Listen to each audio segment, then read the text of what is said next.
Teen Titans number 3, written by Scott Lobdell, art by Brett Booth. We last left off with Red Robin finding and helping out Skitter, Wonder Girl leaving the team already, and Kid Flash escaping from nowhere and finding a girl screaming for help named Solstice. This issue has literally those three plots again, but much more disconnected, and I'm going to just go one by one here. So the first is the most annoying of them, which is the Kid Flash. Last issue left with Solstice screaming out for help. This issue starts off with her saying, "No, please, never mind, save yourself. It's too late for me." Which I love that consistency between literal subsequent pages. Kid Flash, of course, is like, "Oh no, I'll save you." And then the most obnoxious to read page ever, where literally it's like number. You have to follow the numbers, connect the dot style to see this jumbled up mess of Kid Flash running through this complex. But he gets Solstice and himself out, and they run outside, and they're in the middle of the Antarctic, and Solstice makes the point of like, "Are you sure you can run on ice? There's no traction." And Kid Flash is like, "Of course I can." Oh, never mind. He trips and he stumbles over a cliff, and he asks if Solstice can fly, and then 2 pages later it cuts back in, and she can fly, and she's dragging Kid Flash along with him, or along with her, and picks up towards the end of the issue somewhere near. Oh yeah, and then at the very end, they I guess are trying to crawl their way into town, or maybe it's just already where the crash landed. But a city has appeared, and Kid Flash is like, "Oh, we have to crawl into this city before it's too late." But it's already like a blizzard, and they're all snowed in or something. Whatever. The second one, much shorter because it's literally just one page. The dude who could phase through his brother's bodies or whatever from the last issue, his name was apparently Thrice. He's in the hospital, and Wonder Girl's dressed up as a nurse and is threatening him to try to get information on who hired him. The main bulk of the issue is following a new character named Bunker. His real name is, I don't know, it's said later on in the issue. I'll get to it when we get to it. But Bunker, he's hopped on this train, and as he hops in on the car, he's just trying to hitchhike his way through America, I guess. He sees one of Skitter's cocoons, and there's this old hobo on the train who's like, "Oh, I don't know what that thing is. It was here when I got here." So the hobo and Bunker get to talking, and I guess they're both equally suspicious of each other because Bunker looks like he can afford to actually, rent a car or whatnot. He doesn't have to hitchhike, and I don't know, Bunker's just suspicious because why not? So they start getting in a fight. The hobo is surprisingly nimble because, of course, it's Tim Drake, aka Red Robin. They start fighting each other for like a second before Bunker's like, "Wait a minute, you're Red Robin? Oh man, I've been following all your work about like blowing up nowhere and how people are after metahumans. I totally want to join your team. We're totally cool." He's like, "How do you know I have a team?" He's like, "I don't know. You just join together. We can just share some resources." So he puts on his outfit. I still don't see his name. I know he said it somewhere. Here it is, Miguel.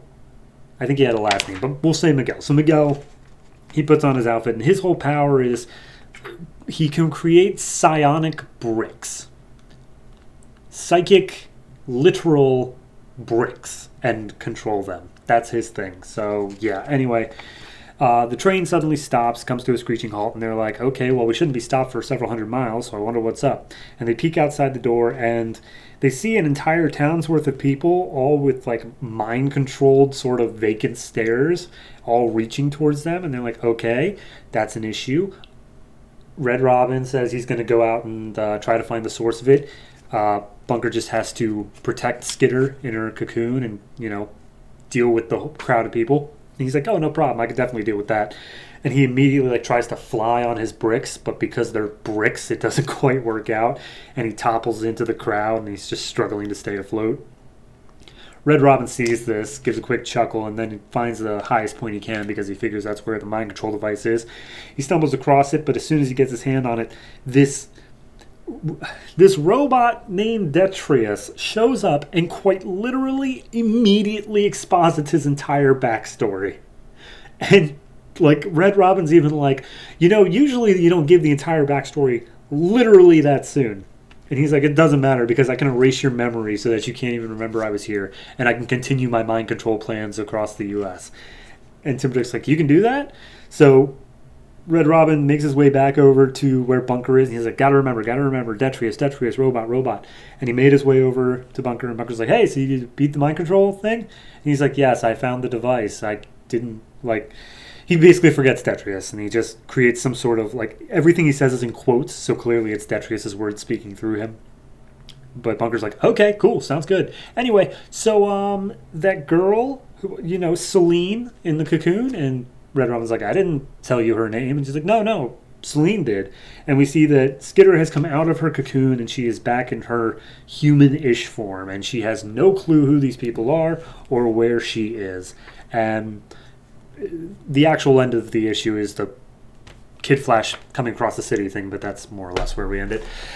I am so torn on this issue because I really like the play between Red Robin and Bunker. They have a good dynamic bouncing between them. But I really hate the Kid Flash stuff. Like, just that page. It's literally the first... You got the one page where it's just conflicting itself immediately of Solstice saying, never mind, I don't want to be saved. And then you flip to a 2-page spread of the most obnoxious read imaginable. Like, it's center top, center left, center top left, back to center top again, center top right, middle right again, center back again, bottom center, bottom right, far bottom right. It's so annoying to read. Just me describing it to you should have been annoying. But no, I'm giving this a 5 just because that set me off on a bad tone. And even once it tried to recover it with a decent dynamic, I was like, nah, I don't like that at all. So no, 5. Art is okay. It's nothing standout. I actually like Miguel's look when he's not in his outfit. When he is in his outfit, it's fine. Nothing great. But yeah, no, 5. It's just whatever. I'm done with this.